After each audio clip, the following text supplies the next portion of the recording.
귀한 찬양 감사합니다. 오늘 제목은 살피시는 하나님입니다. 미국의 한 양로원에서 있었던 얘기인데요. 한 노부인이 있었습니다. 자녀들이 타주로 이사를 했음에도 불구하고 자주 방문합니다. 근데 시간이 지나면서 점점 그 횟수가 줄어들었어요. 너무 멀다 보니까. 그래서 어머니가 많이 힘들어합니다. 그때 간호원께서 이렇게 물어봅니다. 어머니, 가장 힘든 것이 뭡니까? 그러자 이 어르신이 말씀하기를 뭐라고 하냐면, 아픈 것도 힘들지만 더 힘든 것은 아무도 나를 기억하지 않는 것 같은 것이 참 힘듭니다. 그랬다는 거예요. 맞습니다, 여러분. 사람은 누군가에게 기억되고 싶어 합니다. 누군가에게 알아주고 싶어 합니다. 나를 이해해주고 나를 봐주기를 원하는 것이 우리의 모습이지요. 근데 인생을 살다 보면 나를 알아주지 못할 때가 있어요. 나를 인정해주지 못할 때가 있어요. 열심히 살았는데 인정받지 못할 때가 있어요. 누구보다 눈물을 흘리며 정말 살았는데 위로받지 못할 때가 있습니다. 억울한 일을 당하는데 외면함을 당하는 것처럼 보일 때도 있습니다. 그때 우리는 묻습니다. 뭐라고 하냐면, 하나님은 나를 잊으신 것 같아. 이렇게 얘기를 하고 원망을 하죠. 오늘 본문에 등장하는 이 하갈이라고 하는 여인, 그 여인이 바로 그런 삶을 살았습니다. 놀랍게도 성경은 하나님께서 가장 먼저 찾아간 사람이 오늘 성경 가운데 나오는 세 사람의 이야기 중에 특별히 아브라함, 사라, 하갈이 있었음에도 불구하고 하갈에게 먼저 찾아갑니다. 하갈은 여종이었습니다. 그러면서 그를 위로해 주시고 그와 함께 하시고 살피시는 것을 우리가 볼 수가 있습니다. 그래서 하갈이 마지막에 뭐라고 하냐면, 엘로이, 나를 살피시는 하나님, 이렇게 하나님을 고백하고 있습니다. 그러면 이 하나님께서 하갈에게 살피시는 하나님이 되어주셨는데 또 엘로이라고 이렇게 칭해게끔 불러갈 수 있도록 은혜를 주셨는데, 그런 하나님이 우리에게는 어떤 존재로 찾아와 계시는가, 또 우리가 어떻게 함께 하시는가 라고 하는 것을 함께 나누려고 합니다. 첫째, 하나님은 실패한 인간의 이야기 속에서도 일하고 계신다라고 합니다. 창세기 16장은 믿음의 승리를 기록한 장이 아닙니다. 어쩌면 이 말씀은 믿음의 사람들조차도 얼마나 연약한가를 들춰내고 있는 본문이에요. 야, 믿음의 사람 아브라함, 그 아브라함의 남편 사라인데도 불구하고 믿음이 연약한 자의 모습처럼 보여지는 장면들이 나옵니다. 우리는 아브라함을 믿음의 조상이라고 이렇게 부르지만 성경은 그의 잘하는 그 모습, 믿음의 모습만 보여준 것이 아니라 실수하고 모난 부분도 들춰내고 있습니다.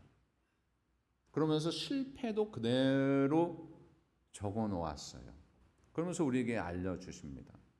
하나님께서는 이미 아브라함에게 분명하게 약속한 것이 있었습니다. 그게 뭐냐면 창세기 15장 4절이에요. 자기요. 여호와의 말씀이 그에게 임하여 이르시되 그 사람이 내 상속자가 아니라 내 몸에서 날 자가 내 상속자가 되리라 하시고, 하나에게서 나온다. 분명히 내가 잉태케 하겠다라고 하는 말씀도 포함되는 거예요. 상속자예요. 하나님의 약속은 분명했지만 그런데 시간이 점점 지나가면서 믿질 못하는 거예요. 약속은 주어졌지만 현실은 변하는 게 아무것도 없어요. 하루가 지나고 한 달이 지나고 1년이 지나고 계속해서 수년이 지나는 동안에 아들은 태어나지 않습니다. 이 사라는 하나님께서 아들을 낳게 해주신다고 그랬는데 아들이 낳지 않는 걸 보면서 얼마나 속이 상하고 하나님을 원망하고 그렇겠습니까? 사라는 기다리다가 지칩니다. 처음에는 믿음으로 기다렸지만 시간이 지날수록 의심이 찾아와요. 정말 하나님께서 하신 이 약속이 이루어지실까? 우리가 뭔가 해야 할 것 아닌가? 라고 하면서 행동을 취합니다. 결국은 그 당시에 간섭이 있었는데 자녀를 못 낳으면 후사를 낳을 수 있도록 종이나 아니면 다른 형제를 같이 동침하게 해서 아기를 낳게 했어요. 그래서 이 당시 간섭에 따라서 자신의 여종을 통해서 후사를 얻어야 되겠다라고 하는 생각을 누가 했냐면 사라가 한 것입니다.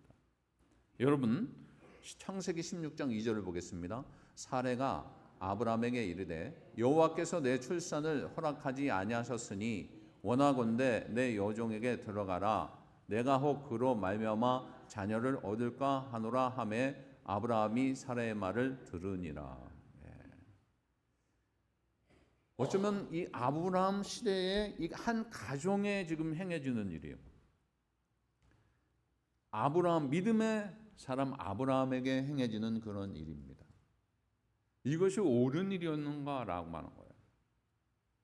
사람의 눈에는 현실적으로 어쩌면 합리적인 방법이었지만 이 행함은 실은 하나님께서 원하는 방법은 아니었어요. 하나님의 약속은 하나님의 방식과 때에 분명하게 행하십니다. 근데 그것이 길어질 때도 있고 짧을 때도 있고 그러는 가운데 우리도 기다리지 못하는 그런 부분들이 참 많죠. 근데 아브라함도 그렇지만 이 사라는 더 애가 탔던 모양이에요. 그래서 기다리지 못한 거예요. 아브라함과 사라는 기다리지 못하고 인간적인 방법을 택했던 것입니다. 이것은 오늘 우리의 모습이기도 해요. 우리가 하나님의 약속을 믿는다고 하지만 시간이 길어지면 불안해하면서 방법을 찾습니다. 내 생각, 내 지식, 내 의지를 따르려고 할 때가 있어요. 하나님의 뜻보다 하나님의 때를 기다리는 것이 그래서 더 힘들다라고 하는 말까지 있습니다. 그들은 바로 그 시험에서 넘어졌어요. 그 결과 하갈이 임신하게 되면서 그 속에서 갈등이 생기는데 여기는 적지 않았지만 그 5절을 제가 봉독해 드리겠습니다. 사라가 아브라함에게 이르되 내가 받은 모욕은 당신이 받아야 옳도다. 당신이 받아야 옳도다. 이 말이 뭐냐면 그 이유가 있어요. 왜 그런가? 지금은 상당히 사라가 마음이 안 좋고 불편한데 4절을 보겠습니다. 아브라함이 하갈과 동침하였더니 하갈이 임신함에 그가 자기의 임신함을 알고 그의 여주인을 멸시한지라. 아멘. 지금 사라가 상당히 화가 났는데 그게 뭐냐면 아브라함이 하갈과 동침하였는데 그걸 동침하라고 누가 했습니까? 사라가 했던 거예요. 사라가 했는데 하갈이 임신하였어요. 근데 그가 자기의 임신함을 알고 그의 여주인 사라를 멸시합니다. 야, 무슨 드라마에 나오는 것 같아, 드라마. 아니 언제는 종을 통해서 임신하게끔 그 종을 아브라함에게 줬더니 또 임신했더니 또 이 하갈은 또 기세가 등등해가지고 사라를 무시하는 완전히 막장 드라마처럼 나오는 거예요 지금요. 그래가지고 이 너무나 기세가 등등해요. 종이었음에도 불구하고 은혜를 줘서 이렇게 아브라함과 동침하게 했는데 이게 보니까 이 하갈이 교만해졌어요. 교만해지니까 이 사라가 가만히 있겠어요?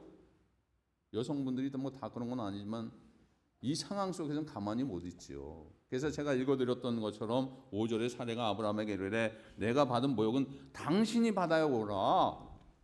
누구에게 지금 하는 거예요? 아브라함에게 따지는 거예요. 지금 부부싸움 하는 거예요. 아니 본인이 하라고 그랬다가 누구에게 돌리면 남편에게 돌리는 거예요. 이 성경이 그렇게 쓰여 있지만 다른 성경은 뭐라고 했냐면 모두 당신이 잘못이야 이렇게 적혀 있어요. 모두 당신이 잘못이야. 자기의 잘못을 인정 안 하고 남편에게 다 돌리는 거예요. 이게 하나님의 뜻대로 하지 아니하면 그 속에요. 좋은 것 같지만 어느 순간에 갈등이 생기고 문제가 생긴다라고요.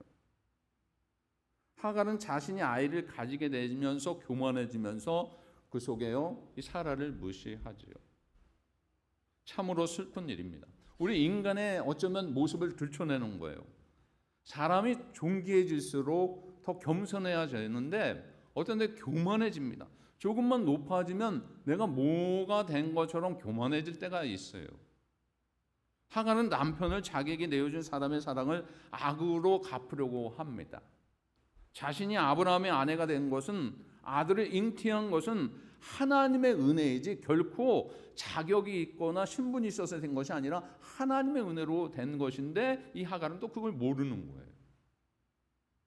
그래서 사라가 분노해요. 하갈은 심하게 학대하기 시작을 합니다. 뭐 눈치를 주고 먹는 것도 덜 주고 뭐 그랬겠지요. 아주 싸늘한 그런 강경 속에 있어요.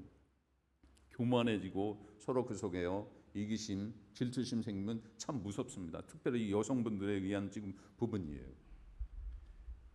어부들에게 의하면 옆으로 다니는 개가 있죠. 개를 담을 때요. 통에다 담을 때 뚜껑을 안 닫는다는 거예요. 저도 몰랐어요. 왜냐면요. 다른 개가 올라가면 그 밑에 있는 개가 잡아당기는 거예요. 또 올라가면 잡아당기고 올라가면 잡아당기고 그래서 뚜껑이 필요 없대요. 어제 교만함이 바로 이겁니다. 서로 올라가려고 서로 싸우는 그거예요. 이런 상황에서 아브라함 그 사이에 좀 해결책을 좀 줘야 되는데 내놓지 못하는 거예요. 그러면서 뭐라고 하냐면 당신 눈에 좋은 대로 행하라 그래요. 여러분 6절에 보면 당신 눈에 좋은 대로 행하라 그래요. 성경을 나중에 보십시오. 그러니까 자기가 그 모든 일에 관여하기 싫다는 거예요. 그러니 오직하면은 다른 성경에 모두 당신이 잘못해서 이렇게 하면서 부부싸움이 일어났겠습니까? 결국 그 속에서 문제는 해결되지 아니하고 점점 커집니다. 죄는 언제나 처음에는 쉬워 보이는 것 같고 해결점이 있는 것 같지만 그 죄를 해결하지 못하면 이 문제가 점점 커져서 정말 불행한 일이 생기는 것처럼 보여질 때가 있어요. 여기서 우리가 중요하게 여기는 사실은 뭐냐면 성경은 정말 위대한 인물 아브라함의 이 가정을 지금 기억하면서 기록하였는데 왜 이 기록 속에서 좋은 것만 좀 기록하여서 정말 은혜로운 것만 기록을 해야지 왜 이렇게 이 아브라함 가정에 분란이 일어나고 하갈이 종이었는데 종이 또 기세가 등등해서 사라를 못되게 하고 사라는 또 그걸 못 참고 막 불평을 하고 그걸 내쫓는 그런 강경 어려운 부분들 어쩌면 실패하는 그런 모습처럼 보여지는 것을 왜 기록하였는가라고 하는 거예요. 성경에 보게 되면 노아도요 실수합니다. 모세도 분노하죠. 내가 물을 내려 그러면서 분노를 하죠. 다윗도 범죄합니다.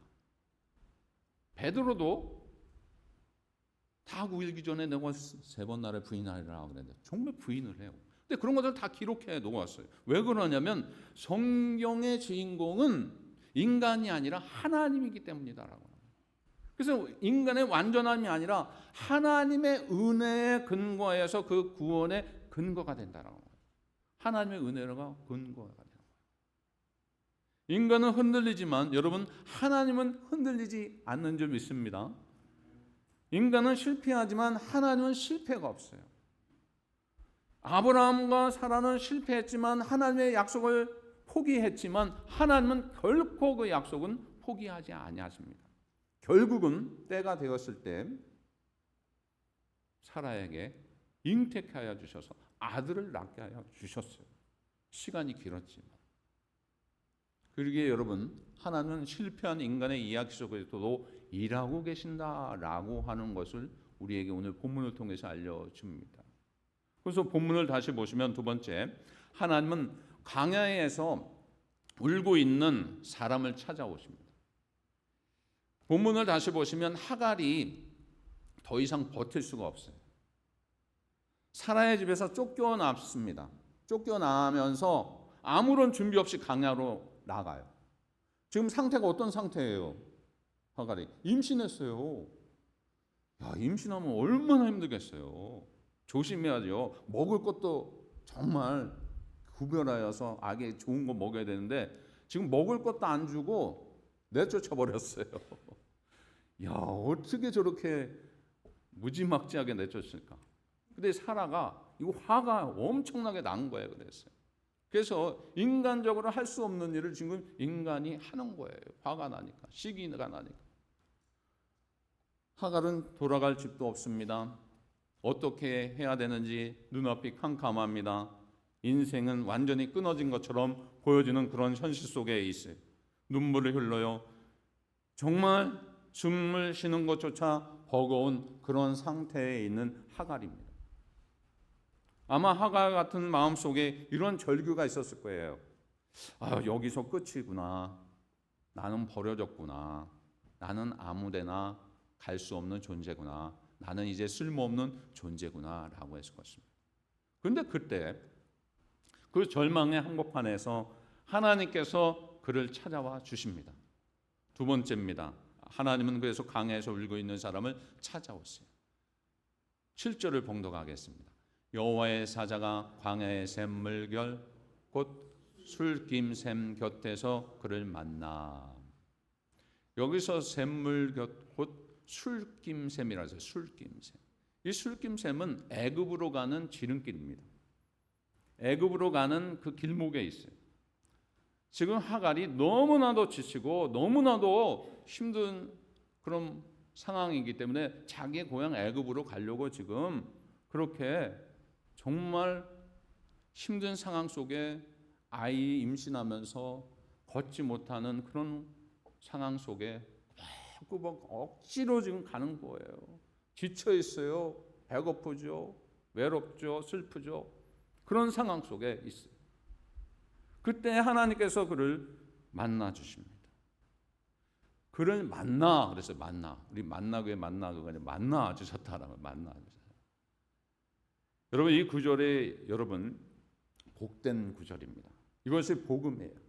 인간이 하나님을 찾아가는 것이 아니라 하나님께서 인간을 찾아오셨다라고.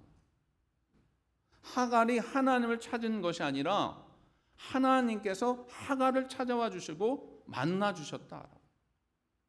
광야에 쓰러져 있는 그를 하나님이 직접 찾아와 주셨다. 이것이 복음이다라고 하는 거예요. 구원은요 인간의 손에서 시작된 것이 아니라 인간이 하나님을 향해서 올라가는 것이 아니라 하나님께서 우리 낮고 천한 우리를, 볼품없는 우리를, 죄 많은 우리를 직접 찾아와 주셨다라고. 예수 그리스도께서 직접 찾아와 주셨다. 여러분 성경에도 보게 되면 아담이 숨었어요. 요나는 도망쳤어요. 전에 말씀드린 것처럼 베드로도 예수님을 3번 부인했어요. 그러나 하나님은 그를 놓지 않으셨어요. 끝까지 붙들어 주셨어요. 그와 함께하여 주셨어요. 누가복음 19장 10절을 보겠습니다. 인자가 온 것은 잃어버린 자를 찾아 구원하려 함이니라. 아멘. 잃어버린 자를 찾아 구원하리라. 절망 가운데 있고 슬픔 가운데 있고 괴로움 가운데 있고 아무것도 하지 못하는 그런 상태에 있는 영혼들을 찾아와 주셨어요. 여러분 잃어버린 자를 찾아 구원한다. 이게 태신자 전도운동이기도 합니다. 실은 낙심하고 어려움 속에 있고 슬픔 가운데 있고 외로움 속에 있는 영혼들에게 찾아가야 돼요. 그 잃어버린 자를 찾아와요. 태신자들이. 그것이 우리의 전도의 목표이지. 하갈을 그렇게 하나님께서 직접 찾아가십니다. 어쩌면 이것이 복음의 심장이에요. 사람이 하나님께 찾아가는 것이 아니라 하나님이 사람을 찾아갔다. 세상은 성공한 사람, 잘한 사람, 잘난 사람, 정말 훌륭한 사람, 그들에게 관심을 줍니다. 그러나 하나님은 달라요. 하나님은 강야로 내려오셔서 사람들이 외면한 자리, 아무도 찾지 않는 자리, 눈물의 자리, 슬픔의 자리, 고통의 자리에 있는 영혼들에게 찾아와 주신다라고. 찾아와 주신다. 그래서 찾아와 주셔서 어떻게 하시냐? 살피시는 거예요. 살피시는 거예요. 그를 일으켜 세워주시고 그를 붙잡아 주시고 그를 회복시켜 주시는 거예요. 하갈처럼 버려진 사람, 하갈처럼 길을 잃은 사람, 나는 끝났다라고 하는 사람일지라도 하나님은 그를 외면하지 아니하시고 찾아와 주시고 그를 살펴주시는 하나님이신 줄 믿으시기 바랍니다. 오늘도 그래요. 현재도 그래요. 병실에 혼자 누워 눈물 흘리는 성도님들이 있습니다. 그러나 분명한 것은 하나님 외면하지 않으세요. 자식 때문에 고민하는 분들이 있다면 외면하지 아니하시는 하나님이 계시다. 외로움 속에 아무 말 못하고 꿍꿍대는 그런 상황 속에 있을지라도 하나님은 외면하지 아니하시고 그를 살피시는 거예요. 지금도 우리를 살피시고 지금도 우리를 찾아와 주시고 지금도 강야 같은 곳을 지나지만 우리는 그 강야를 지나는 것으로 끝나는 것이 아니라 그 한가운데 있음에도 불구하고 하나님은 찾아와 주시고 우리와 함께하여 주십니다. 내가 너를 보고 있다. 내가 너를 버리지 않는다 라고 하는 오늘의 메시지예요. 그것이. 제 큰애가 5살 때 이제 미국을 오기 전에 바로 이 녀석이 이제 어디 한국은 5살만 돼도 슈퍼에 가서 뭘 사올 수 있어요. 뭐 지금은 좀 어렵죠. 예전에는. 아이들이 혼자 가도 뭐 아유 그래 왔냐 뭐 이렇게 하면서 반가워에 맞아주고 그래요. 이건 큰일 나죠. 근데 5살 때 이제 이 녀석에게 심부름을 시켰어요. 뭐 먹고 싶은 거 있으면 너가 가서 사와라. 슈퍼에 가요. 아파트에 살 때인데 한참 직선거리지만 좀 먼 거리였어요. 보냈는데 이게 혼자 못 보내더라고요. 뒤에서 쳐다봤죠. 이 녀석이 정말 잘 가나. 전봇대에 숨었다가 코너에 숨었다가 근데 얘가 뒤를 돌아보는데 저는 몰래 숨어 있었어요. 근데 결국 가더라고요. 가더니 자기가 먹고 싶은 아이스크림을 하나 사갖고 와요. 그러면서 이렇게 봉지에 들고 올 때 제가 전봇대 뒤에 숨었다가 깜짝 이렇게 나타났더니 아빠 여기 왜 있어? 그러는 거예요. 어린애가. 야 아빠가 너를 보냈는데 어떻게 안 보고 있겠니? 이게 부모의 마음이에요. 부모의 마음. 어쩌면 여러분 우리들이 혼자 있는 것 같고 외롭고 슬플 때 있고 말 못할 그런 상황 속에 있는 것 같지만 부모님은요 뒤에서 보고 계세요. 그 어느 순간에 어려울 때 그를 도와주죠. 품어주죠. 하나님도 그러십니다. 하갈이 외로움과 배고픔과 슬픔과 고난 가운데 지금 있는데 그 속에서 외면하지 아니하시고 사라의 몸종일지라도 애굽에서 온 여종일지라도 그를 버리지 아니하시고 그를 살피시는 거예요.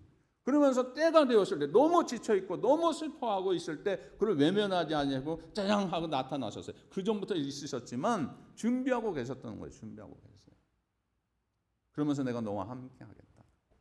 그래서 보여주신 거예요. 그러면서 힘을 내어서 다시 돌아가라. 이렇게 권면을 합니다. 여러분 우리가 하나님을 보지 못할 뿐 하나님은 우리를 지금도 보고 계신 줄 믿으시기 바랍니다. 세 번째는 그 은혜를 입은 자가 뭐라고 하냐면 살피시는 하나님은 예수 그리스도 안에서 완전히 나타나셨습니다. 라고. 살피시는 하나님을 나타나. 하갈은 하나님을 만난 후에 놀라운 고백을 해요. 어떤 고백을 하냐면 창세기 16장 13절을 보겠습니다.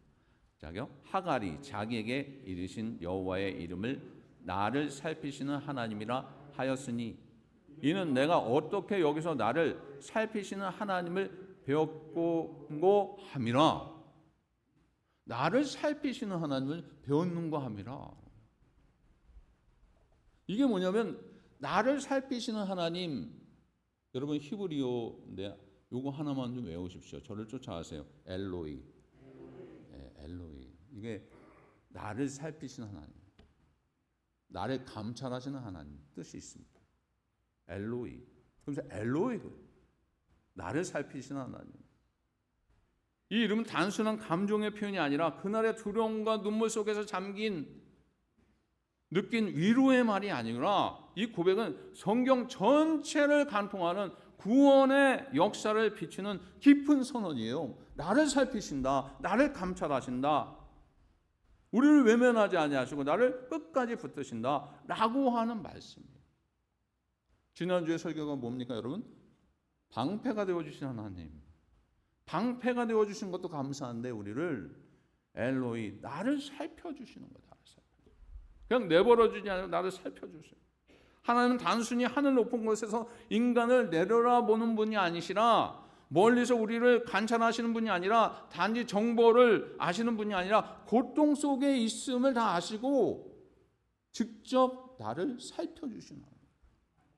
세상의 누구도, 세상의 어떤 존재도 나를 위로해 주는 데는 한계가 있어요. 나를 완벽하게 관찰할 수는 없어요. 그러나 하나님은 나를 살피시는데 완벽하게 관찰하시면서 우리를 함께하여 주십니다. 왜냐하면 엘로이 하나님, 살피시는 하나님이기 때문에.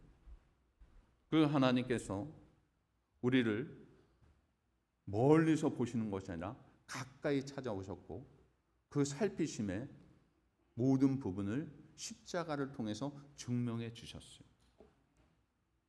십자가를 통해서 우리에게 가까이 오셨고 우리를 살펴주신다고 하는 것을 증명해 주셨고 눈으로 보게 하여 주셨고 실제로 그 일을 이루신 사건을 우리에게 주신 줄 믿습니다. 하늘의 영광을 다 버리시고 이 땅에 오셨고 하늘보다 영광 다 내려놓으시고 가장 높은 자리에서 가장 낮은 자리로 오셨고 왕이심에도 불구하고 종으로 내려오신 이유는 나를 살피시기 위해서 오신 거예요. 아무도 관심 두지 않았던 사마리아 여인에게 주님은 찾아오셨어요. 사람들이 외면하는 세리와 죄인들에게 주님은 찾아오셨어요. 누가 나에게 말을 걸까 하는 그러한 외면당하는 그런 상황 속에 있는 사람들에게 찾아와 주셔서 직접 주님이 살펴주십니다. 이거 얼마나 큰 은혜입니까?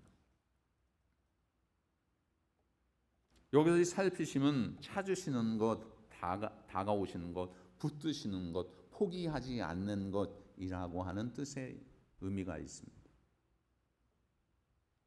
주님은 고통을 기록만 하는 것이 아니라, 보고만 계시는 것이 아니라 그것을 마음 아파하시고 이해하시고 그를 위로해 주시기 위해 찾아와 주시는 분이신 줄 믿으시기 바랍니다.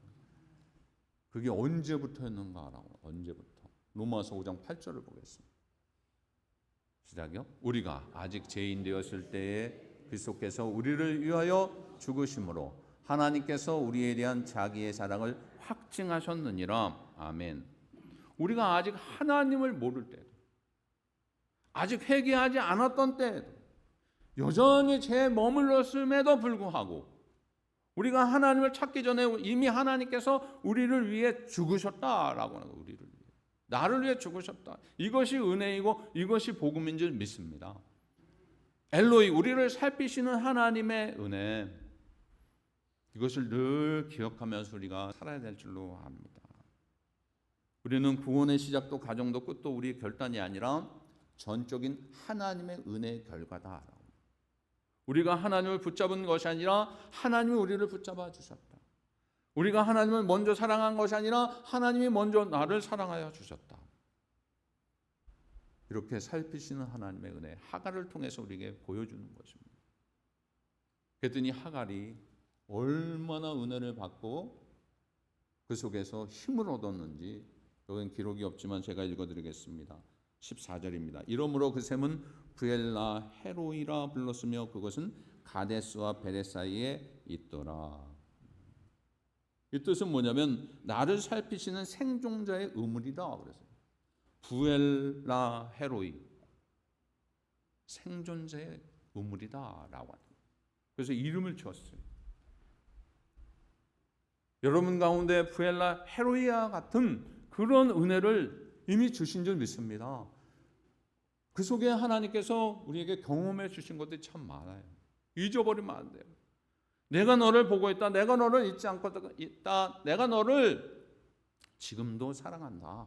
라고 하는 이 말씀이 지금도 유효한 줄 믿습니다. 결국은 그가 은혜 가운데, 제가 아까 잘못했어요. 읽을 때 임마누엘이 아니라 뭡니까? 이스라엘이에요. 큰일 납니다. 이스라엘이요. 제 눈이 좀 안 보여가지고 큰 글씨로 그래서 적어왔어요. 이스라엘을 몇 살에 낳냐면 86세에 낳았어요. 우리 권사님들 이걸 어떻게 설명합니까? 근데 하나님께서 하시니까요. 86세에 낳아요. 이스라엘 낳아요. 이것이 하나님의 전적 은혜다. 그런적으로 여러분, 하갈은 광야에서 하나님을 만난 후에 놀라운 고백을 해요. 주님은 나를 살피시는 하나님이시다. 세상은 하갈을 여종으로 봅니다. 사라는 하갈을 경쟁자로 봅니다. 그러나 하나님은 종으로 보지 않냐고, 경쟁자로 보지 않냐고, 하나님의 자녀로 보는 거예요. 오늘도 하나님은 우리를 그렇게 보신다는 거예요. 사람들이 몰라주어도 여러분 아쉬워할 거 없어요. 사람들이 인정 안 해줘도 두려워할 거 없어요. 하나님이 함께하여 주세요. 내가 외로워도 여러분 슬퍼하지 마세요. 지금 누가 계세요? 살피시는 하나님이 계세요. 예수 그리스도의 십자가는 하나님께서 우리를 얼마나 깊이 사랑하시는 거고, 얼마나 깊은 사랑을 주시고 또한 살피시는지를 보여주는 가장 확실한 증거예요. 그래서 여러분 날마다 십자가의 은혜를 생각하면서 십자가를 바라보시기 바랍니다. 날마다 그것을 바라보면 어쩌면 우상이 됩니다. 그것이 아니라 거기에 있는 예수님을 바라봐요. 예수님께서 왜 십자가에 달려 들어가셨어요?